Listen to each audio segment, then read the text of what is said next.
bail it out if it's not functioning in a financial manner. Is that fair to say to these guys? Yeah.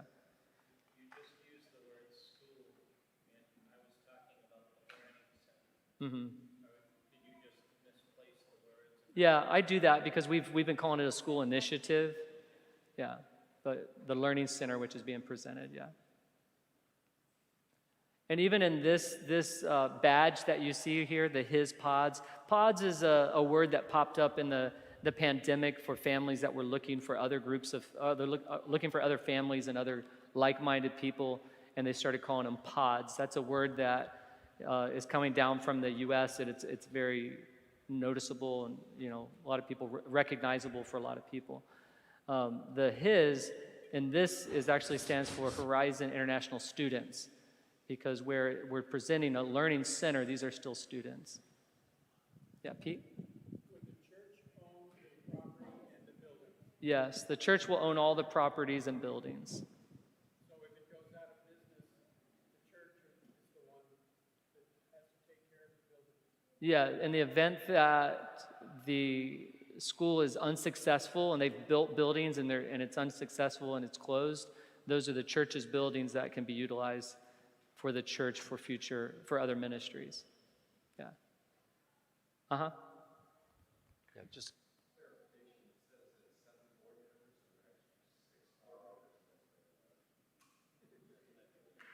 I think it's a typo.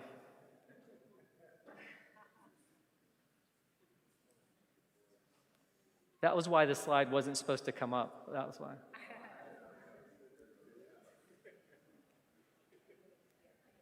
Tim?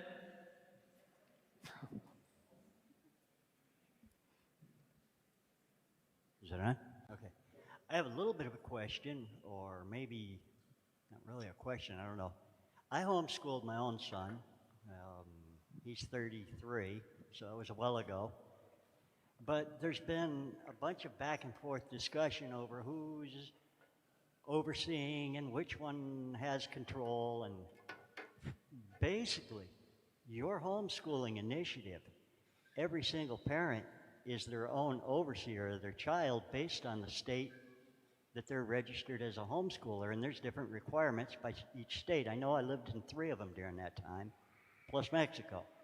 So it seems to me that the homeschooling initiative, there was some, well, who gave and why and how many. It would seem to me that the homeschool initiative that you've had basically boils down to the church says, yes, you can use our facilities, no, we don't want you. I don't really see that a board of elders has some say over what you do within that initiative any more than they can come down and dictate what the preacher's allowed to preach if we allow somebody to have a funeral or a wedding here. I think the parents are the overseers of their own children's education, not the board of elders or a board of directors or a big church vote. I think your school, as a separate entity, yes, now you are a legal school. Now you have to comply with laws, whether they're the laws of Costa Rica or whatever. There's also been a lot of questions, well, can Costa Rican kids come? This may have changed, but about 7 or 8, 9 years ago, I was working with another group. They're in San Jose. And at that point in time, homeschooling was illegal in Costa Rica. So Costa Ricans were not entitled to a homeschooling program. I don't know if that's still true either. No. All right. when we started the program in January, there was no Costa Rica kids allowed to come to school because that was against federal law. Costa Rica law is those kids had to go to public school or a private school that was initiated by the state. Homeschools were not allowed. Now that has changed. So now we can take all the Costa Rica kids in and grow from there. So we can take them now. The law's changed, so we don't have to worry about that anymore.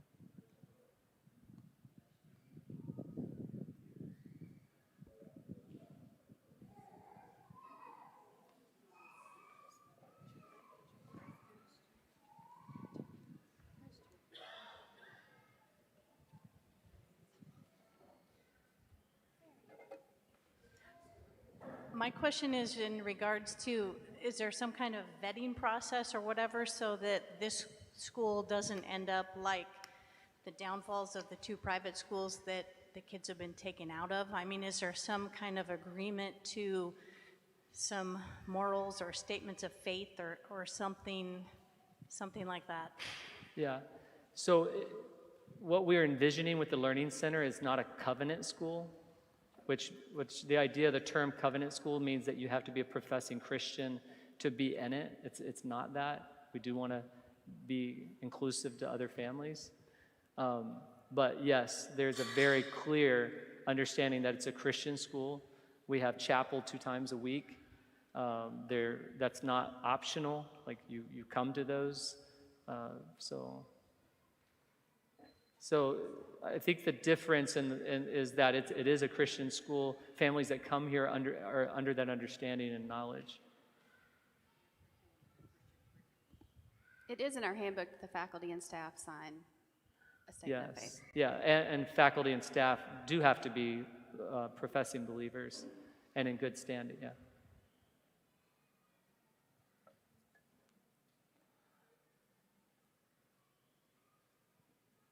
All right.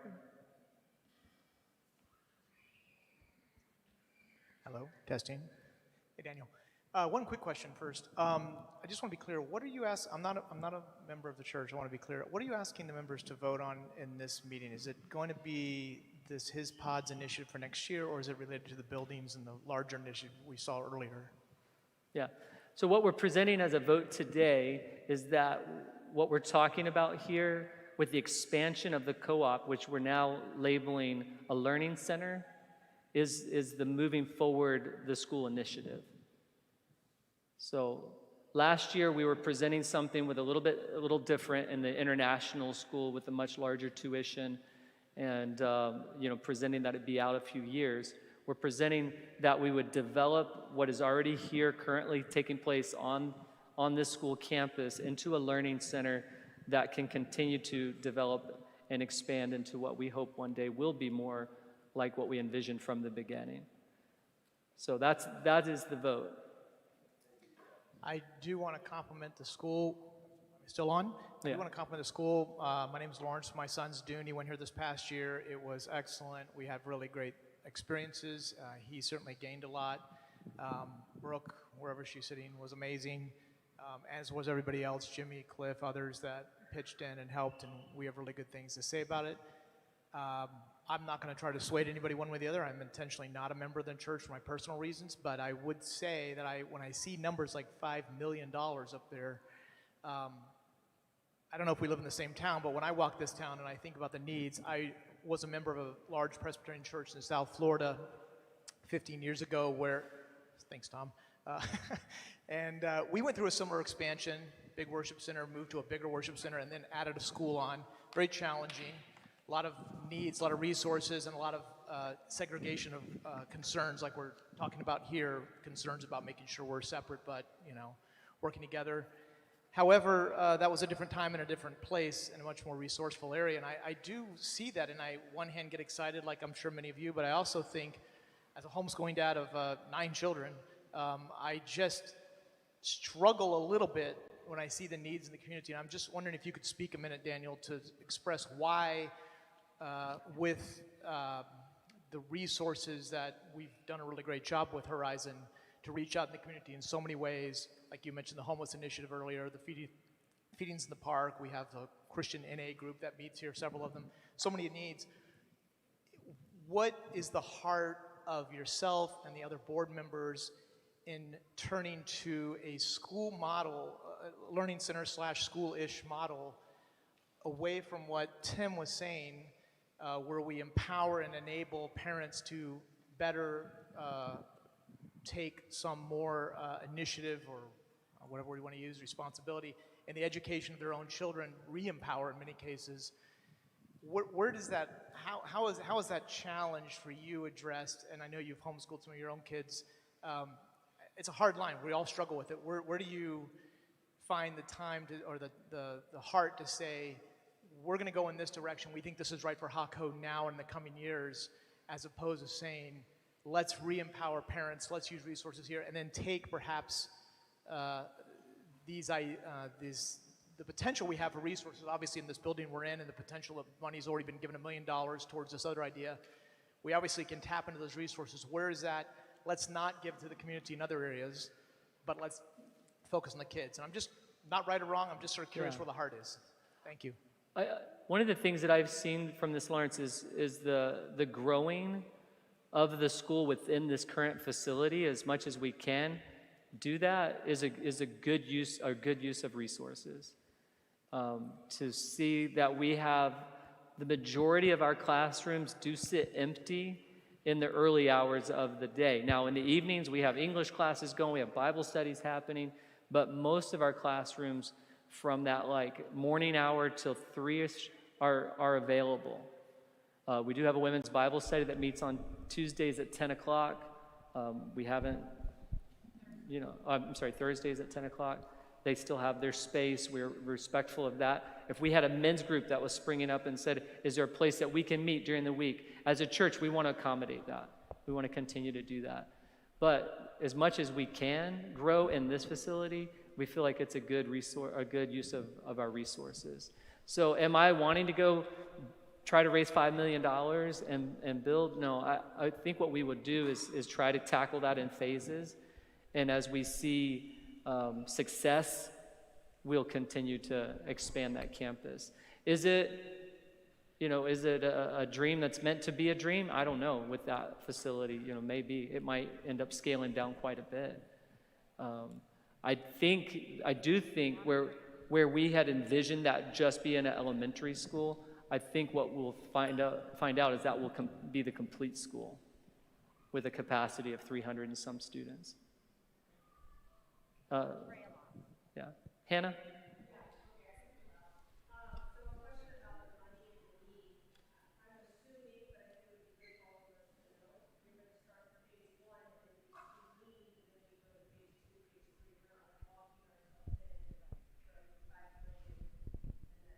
No.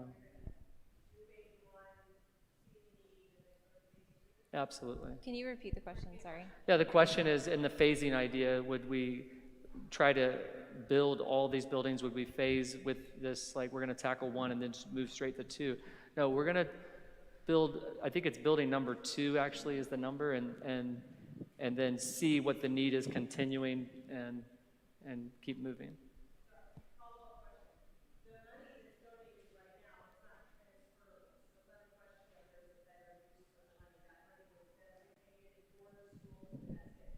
That's right.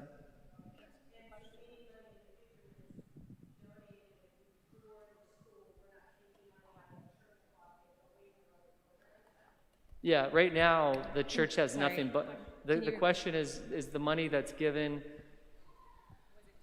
designated for the school? And the answer is yes, that was designated for the school. We don't have any money in our budget for the school as far as the church goes. So anything they do would have to be independent of. Now,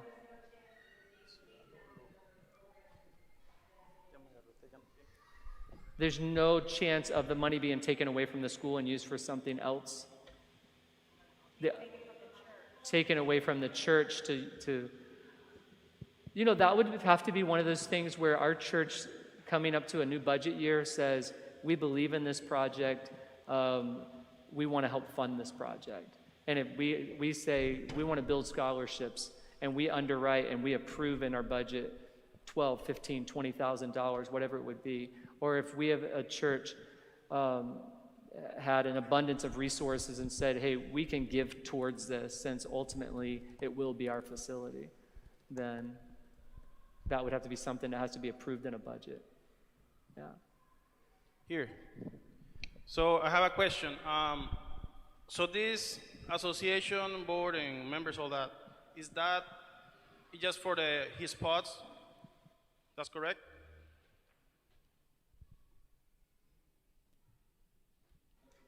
Is this association just for the school? Yes. Yeah. Okay, and so are we moving to another board in the future for the other school, or are we keeping with the same board? No, this is what we're saying would be the new school initiative moving forward. So will this association morph and change? It will, just like the churches does. Yeah, I said because for me, besides Erika being there, I don't feel like represented, mostly because normally it's a vote, so I don't feel represented in the list. I know for that right now, that's fine, but for the future, just gonna take into account that the representation of our congregation, like that's important, so it has to be even. Uh-huh. Which I have a follow-up question in regards to that. Sorry, there are two questions, but one is, sorry, this was back to y'all, when Cliff and Tim and y'all were talking, was there a specific law, Cliff, that you were referencing to? And then the question is, will the law allow TICOs to join this system? Geraldine, can you speak to that really quick? Do you mind? There's a question of, is it illegal to do education without ministerial education oversight? Well, for Costa Ricans, basically what the law says is the education is public and is obligatory. So that means that the kids has to be studying. The law doesn't say that they cannot study in the house or in the church or in a school that is not accredited. I guess is Pani can find out that you have a Costa Rican kid and is not in a public or private accredited school, can be a challenge. So they're gonna come and ask why they're not studying until an accredited or over an accredited institution. So, but there are other solutions for that. I think Jordana and Kelly they have the information about this umbrella school that we can use. So for example, my kid, she's a Costa Rican, but she has dual citizenship. But she's allowed to come and study in this system, and if I want an accreditation, I can use an umbrella school for that. Okay. Yeah.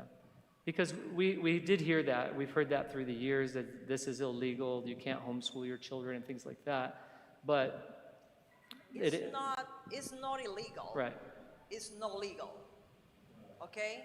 So that means that the law doesn't protects those kids that are not studying under the accreditation, but you can make that accreditation through another school. Right.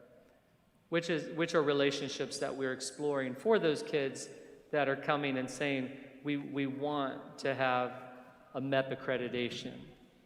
It's a gray area. As of right now, we haven't had anyone that's asked for that. And I would say even some are opposite in that they're wanting to move out from under that, is what we've seen. Pete, I think we got a mic coming. So just to be clear, what we're voting on for now is a non-accredited school system. Well, whatever we're doing is not accredited.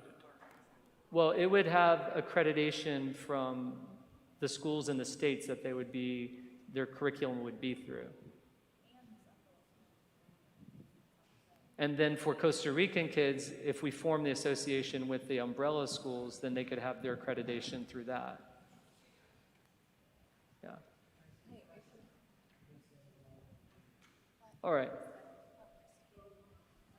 No, several people have made some comments regarding homeschool, and I know that we're newer here to this community, and I homeschooled my older twins who are almost 20 off and on throughout the years. My younger one was never my intention to homeschool her, but we ended up because there was COVID and the school shut down in Hawaii where we came from. But her personality is she is extremely outgoing and very social. And this doesn't always apply in the homeschool situation, but lots of times homeschool kids are very isolated. They don't get opportunities all the time to do things with other people. Coming here to Costa Rica, we're new here. We don't know a lot of people. And for us, this co-op has been such an amazing blessing to our daughter. Like, she is not sitting home alone with me, with no other kids. You know, she doesn't speak Spanish yet. She's learning, and this co-op has allowed a lot of opportunities for that. But I realize that in this church, there's different needs. There's different there's different communities within this community. Like, there's, you know, people who are ticos and ticas who speak Spanish and want a Christian education, because this community doesn't offer like a Christian education opportunity. So right now, I know it might not seem fair that it kind of is primarily meeting maybe more of some of the church's members more than others, but I think the long-term goal is to meet for everybody. And I will say that it has been a huge blessing so far, and I think that the long-term goal is to meet Spanish-speaking, so it's MEP certified. But for the younger kids right now, some people are going through their own states and turning in their work, turning in their certifications. But from middle school on, most of the kids involved right now are using Calvary Chapel, which does provide their own testing, their certification. So you don't have to use that program, but that is one that most of them are using, and so there is certification with that. The elementary is different. Different states require different things. We are not part of a state. We are now residents here through my husband's job, so we aren't turning anything in, just like some homeschool places. You don't have to. So I don't know if that helps address some of those things, but for us, it's been a huge blessing, and I think the long-term goal is to meet everybody, although it might seem like right now it's more centered on a certain, you know, group more than others. Yeah, and I'll say this past year has been a real education for me, and kind of learning that how much education has changed since many of us were in schools. It looks completely different. So when you hear words like pods, we don't understand that, or learning center, we don't understand how that's different. Like, we have homeschool families in our, like Julie is a homeschool purist, you know, like they do it, like where she sits across the table from her daughter and teaches and homeschools. Our boys online school, like we don't sit with them a whole lot. We do sometimes, but they online school. And so there's differences, and we're seeing that, like, not one shoe fits all. We've had to adapt. But when we look at the Learning Center model that we're putting forward, it's a model that we've seen already be successful in this town.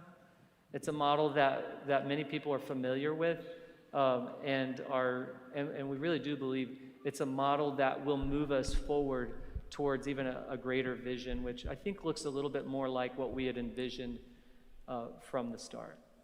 Hi, Daniel. Yeah. I have a question and also a comment.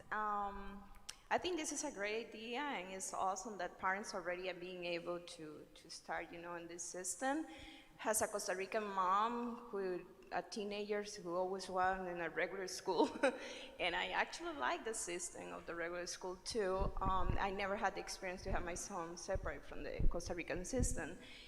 I support, but at the same time I have questions, especially to understand a little bit more how this will help everyone and not a specific group, because there are so many Costa Ricans that assist the church that they don't have any connection with US.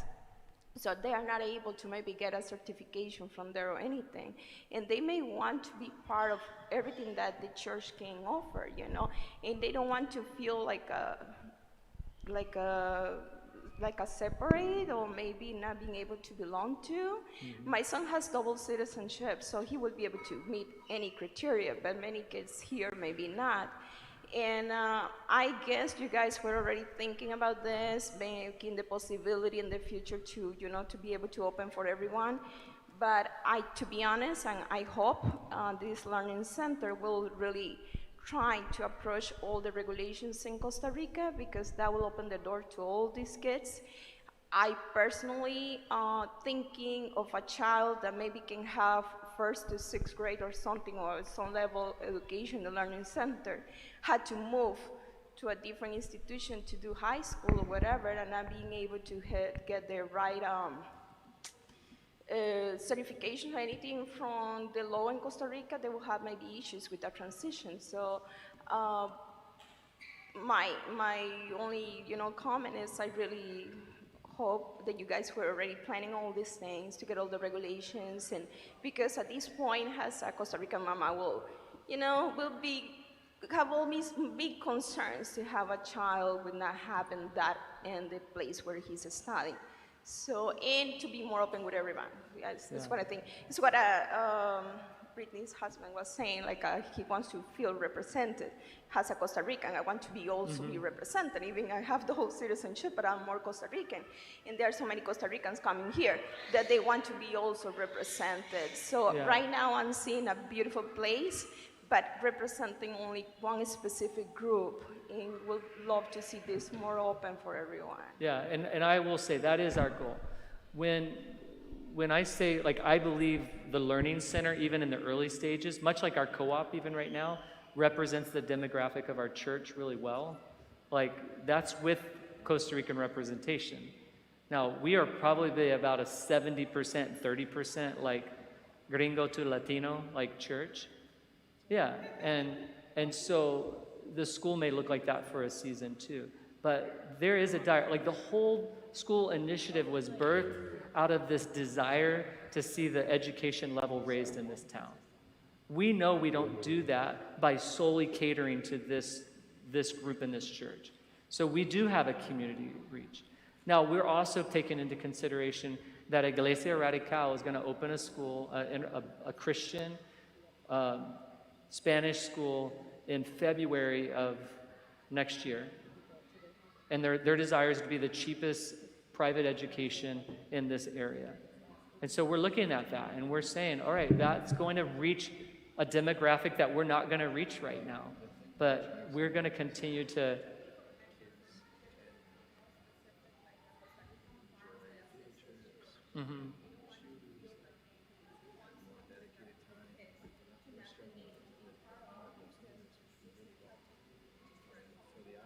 yeah. Other kids from other parents who can do it. It's more like to be very open for everyone who is part of the church. Yeah. And we were running into just the concern is that, what about the demographic of Spanish speakers in our church that won't be able to be reached by this right now? And I'm going to tell you, Joxy, that was the biggest challenge we were having even with the first model of the school, because the tuition rate was just climbing. When you try to offer international baccalaureate, when you try to offer the dual language, all those things that we desire with all the accreditations that we really desire to have at one time, we have to figure out. And I think a good way to figure some of that is starting where we are and growing.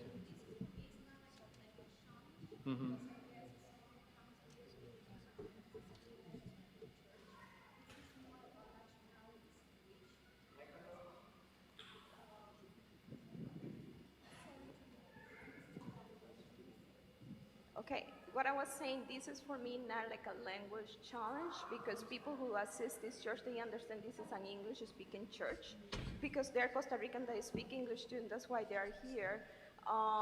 It is more about a nationality situation. If the certification they will receive are not Costa Ricans, there will be U.S. certifications, and maybe they will never be able to because they don't have connection with U.S. Yeah. This is my main point. It's not about if they speak Spanish or English, because for sure if someone is here, they need to get that, But this is my question. Sorry to take so much time for everyone. No, and it's because I'm a mom, so I have those. It is an issue that the national MEP diploma is something that is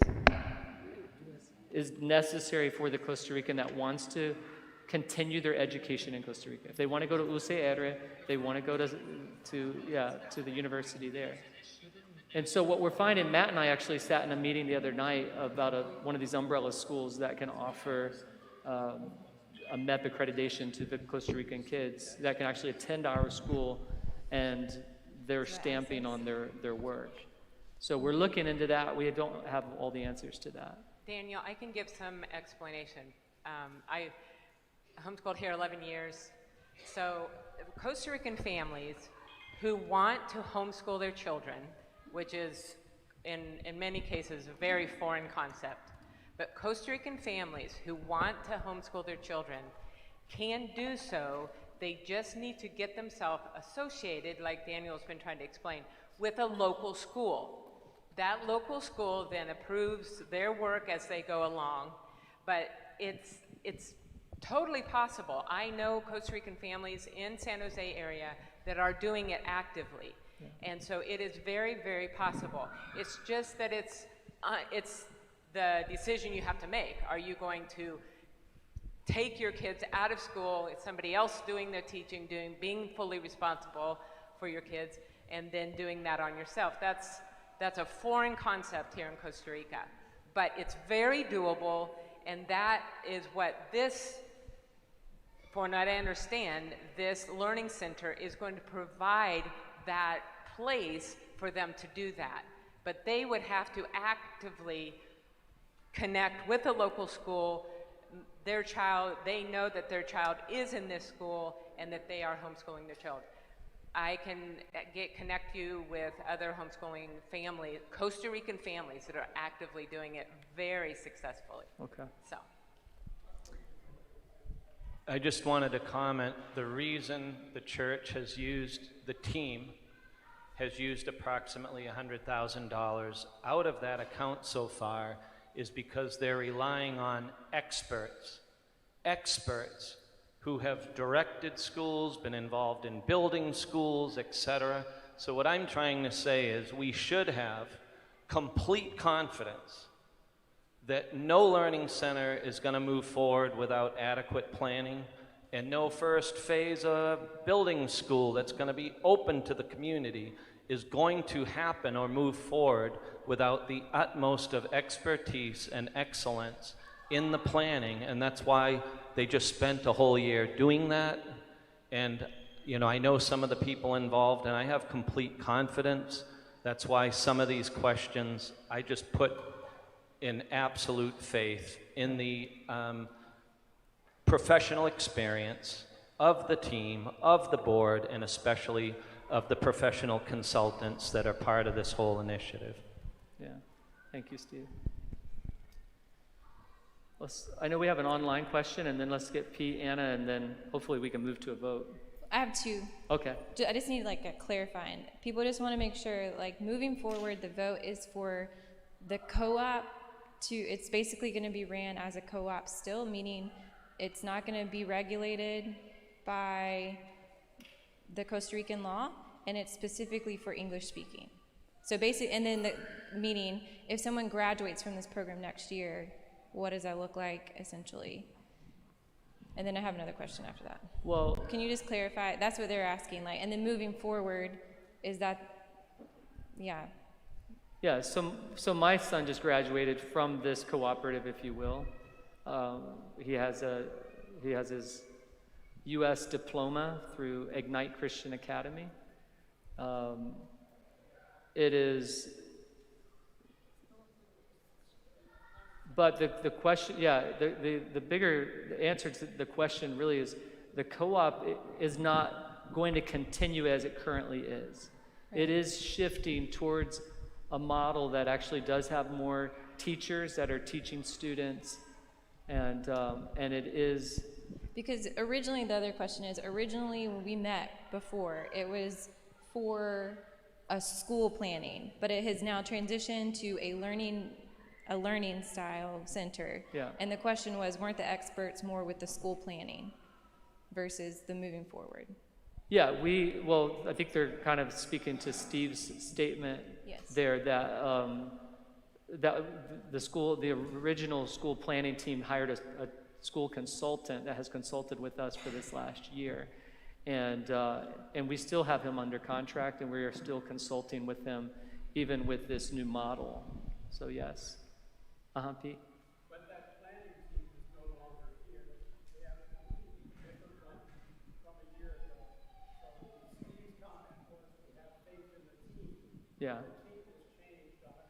The team has changed 100%. The team has not changed 100%. The team has definitely changed, and Erica is still here, and Jordana is still here as part of that team. Unfortunately, Matt, who was leading that team, is actually in the States. He's driving his daughter to college today, so he's not even online, I don't believe. And then Paul is he there? Matt is not, no, Oh, but no. his wife is. And then Paul and Brenda they were a big part of that team as well, and they're down in Colombia right now. But yeah, and we're thankful, that Matt has agreed to consult and kind of stay involved in this process. He's going to be helping me in the leading the building project for sure. So yeah, and Anna. Sure. So, hey everyone. So I'm Anna. I'm Dune's mom. Dune was part of the co-op this year, and it was really a wonderful experience for him. I think it was a really hopeful situation that the church would offer an educational opportunity for Dune. Dune's cycled through several schools in the area. One of them a learning center, probably one of the more, maybe the only model I know locally, Huckle Learning Center. And I think that's a really useful learning center to learn from for this initiative, in part because in our time there, Huckle Learning Center learned that even with 3 teachers and maybe 4 or 5 paid staff, they still needed a school administrator, and at the time they had 23 students. So it's just sort of, as we look at the level of formality that the governance of the Learning Center will have, it depends right now, I think, fully on volunteers, and I think the understanding is that next year we'll hire a teacher or 2 to keep tuition around $300 per month.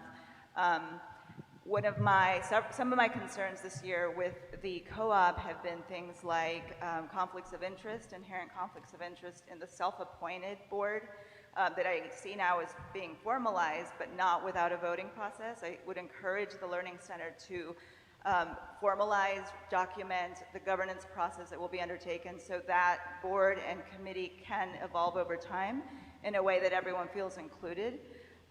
That's typically how that's done, so that everyone has a say, just like we're doing in this meeting.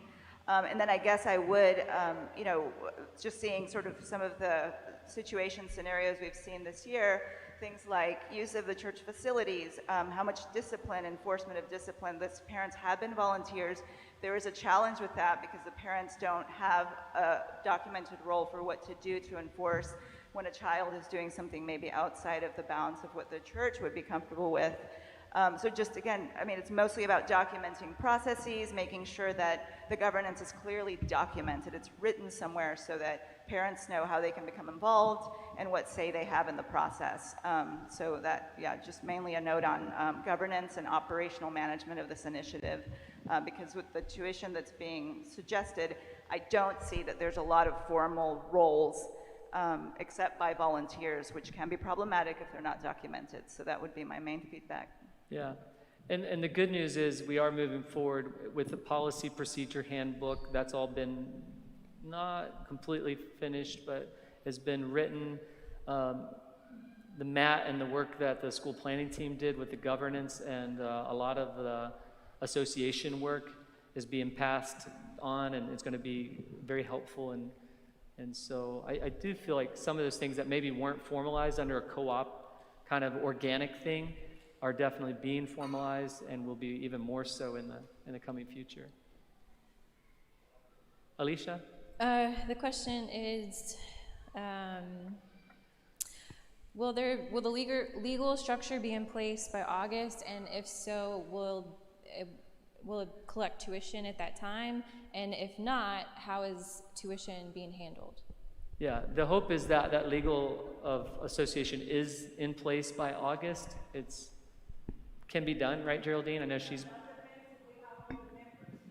Yeah,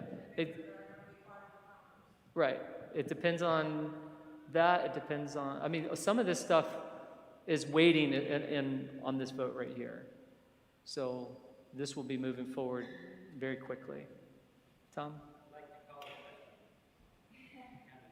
Yeah, I appreciate that. I think we are ready to move to vote. So Tom. And you second that? All right, thanks, Tim. Okay. Hey, Hannah.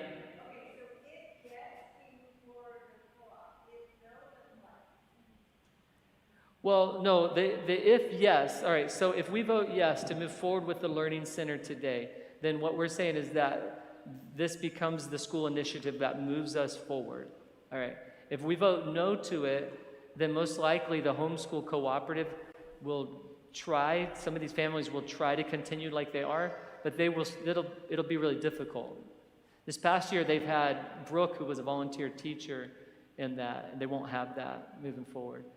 So what happens with funds that were donated to the school project and the church if we're not going forward?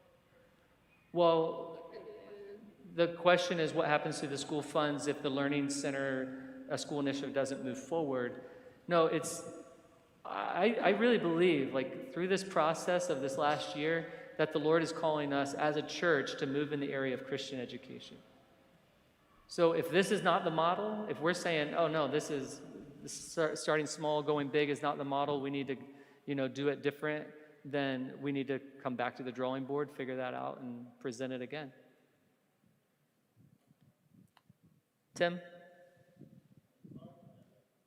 The last quick question. I'm trying to hear the answer, and I think I kind of did. Uh-huh. This next coming year, the children are no longer branded as homeschooling. They're not being certified by their respective states and their respective boards of education. Yes or no? Is this still a homeschooling group that's going to expand? Yeah, it is still moving forward with a lot of homeschool curriculum as of right now. Like the older kids in the middle school and the high school classrooms will still be online learners. The younger kids will be in a classroom with teachers. So how is the overlap between a planned school with buildings versus a group of parents who choose whom they want to get together with and train their children? Do you follow me? Wait. A learning center, you're a parent. You can get together with whatever other parents you want and train your children. And we just decide, yes, you can use the facilities, no, you can't, and everything else is none of our business. Mm-hmm. I mean, this is a vote for your favor, okay?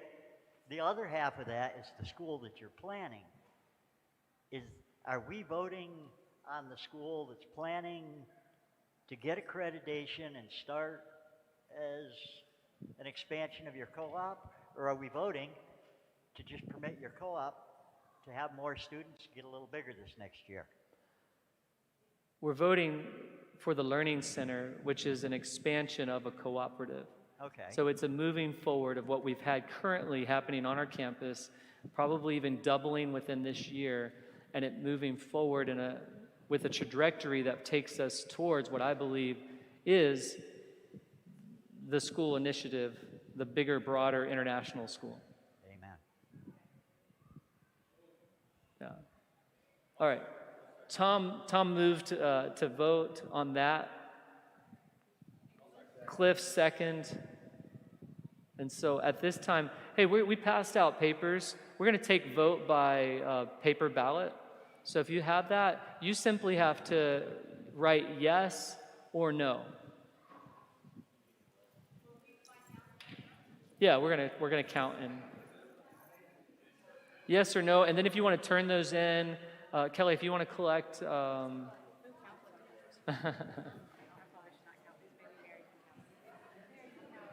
Jessica, will you help us collect some right here? Will you collect votes?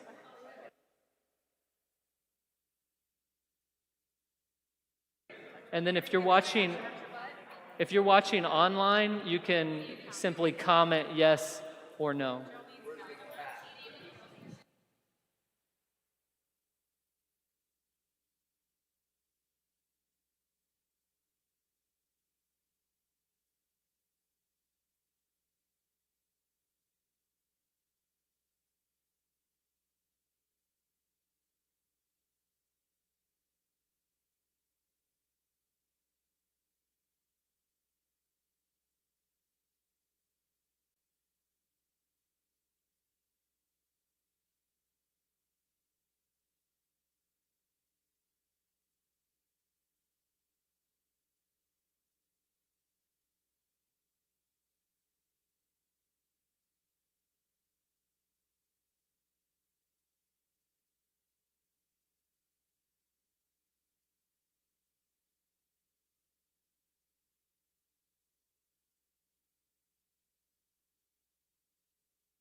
All right. Hey guys, we have the results of the vote.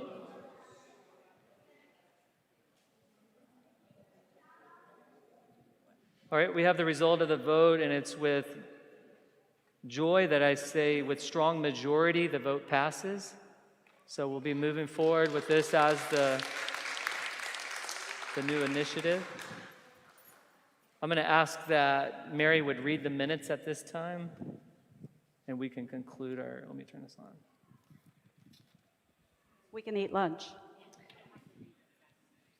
Okay, at the conclusion of the morning worship service, Pastor Daniel Barrett asked those who plan to attend the special congregational meeting to go to the rear of the auditorium and sign in at the designated locations and return to their seat.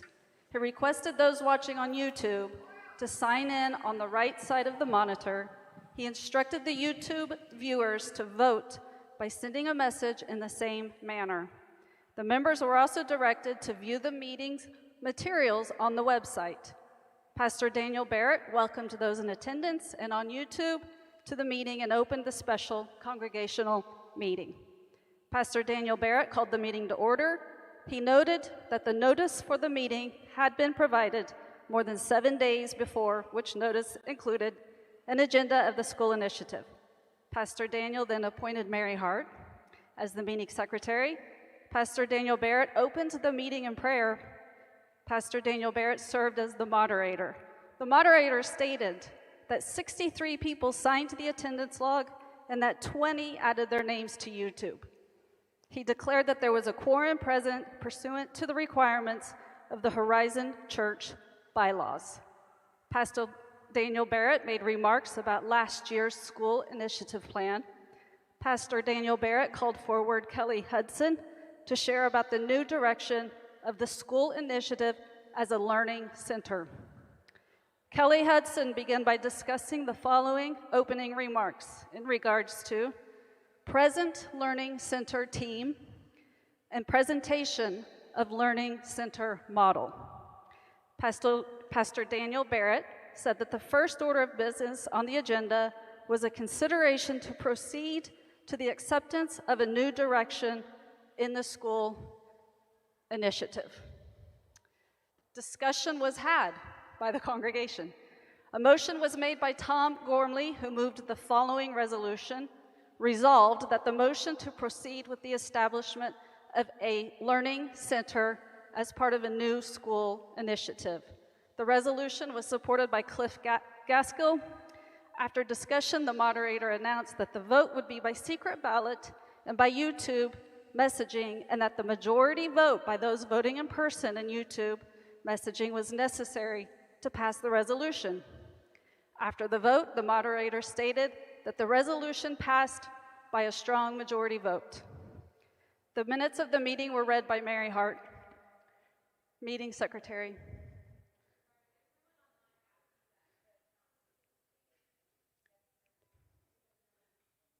Someone online is asking whether the count be stated, yes versus no. Yeah. 46 voted yes, 22 voted against, or no. I think that's where you start.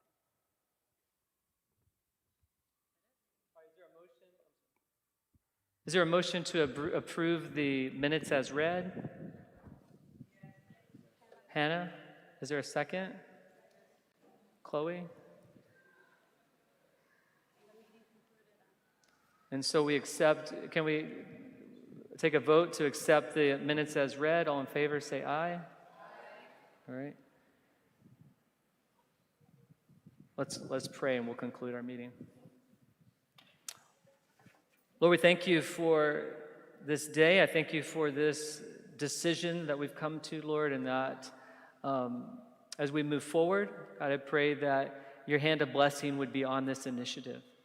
Just as we've seen in this past year, Lord, favor, and we've seen fruit even from the students that have been on here. We pray that we continue to see great favor and then in just incredible fruit as we move forward in faithfulness and obedience to you. God, I pray for those that still have questions or maybe even uncertainties, and I pray that through time, as they see success and the blessing of you, that their answers or their questions may be answered.